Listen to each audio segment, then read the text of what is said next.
जय माता दी भक्तों, कात्यायनी माँ की कथा। नवरात्रि में छठे दिन माँ कात्यायनी की पूजा की जाती है। इनकी उपासना और आराधना से भक्तों को बड़ी आसानी से अर्थ, धर्म, काम और मोक्ष चारों फलों की प्राप्ति होती है। उसके रोग, शोक, संताप और भय नष्ट हो जाते हैं। जन्मों के समस्त पाप भी नष्ट हो जाते हैं। इस देवी को नवरात्रि में छठे दिन पूजा जाता है। कात्य गोत्र में विश्व प्रसिद्ध महर्षि कात्यायन ने भगवती पराम्बा की उपासना की, कठिन तपस्या की। उनकी इच्छा थी कि उन्हें पुत्री प्राप्त हो। माँ भगवती ने उनके घर पुत्री के रूप में जन्म लिया, इसलिए ये देवी कात्यायनी कहलाईं। इनका गुण शोध कार्य है, इसीलिए इस वैज्ञानिक युग में कात्यायनी का महत्व सर्वाधिक हो जाता है। इनकी कृपा से ही सारे कार्य पूरे जो जाते हैं। ये वैद्यनाथ नामक स्थान पर प्रकट होकर पूजी गईं। माँ कात्यायनी अमोघ फलदायिनी हैं।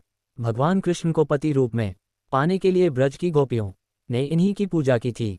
ये पूजा कालिंदी यमुना के तट पर की गई थी, इसीलिए ये ब्रजमंडल की अधिष्ठात्री देवी के रूप में प्रतिष्ठित हैं। इनका स्वरूप अत्यंत भव्य और दिव्य है। ये स्वर्ण के समान चमकीली हैं और भास्वर हैं। इनकी 4 भुजाएं हैं। दाईं तरफ का ऊपर वाला हाथ अभय मुद्रा में है तथा नीचे वाला हाथ वर मुद्रा में। माँ के बाईं तरफ के ऊपर वाले हाथ में तलवार है व नीचे वाले हाथ में कमल का फूल सुशोभित है। इनका वाहन भी सिंह है। इनकी उपासना और आराधना से भक्तों को बड़ी आसानी से अर्थ, धर्म, काम और मोक्ष चारों फलों की प्राप्ति होती है। भक्तों के रोग, शोक, संताप और भय नष्ट हो जाते हैं। जन्मों के समस्त पाप भी नष्ट हो जाते हैं। इसलिए कहा जाता है कि इस देवी की उपासना करने से परम पद की प्राप्ति होती है।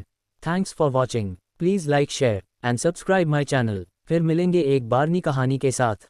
सभी भक्तन प्रमाता जी की कृपा बनी रहे। जय माता दी।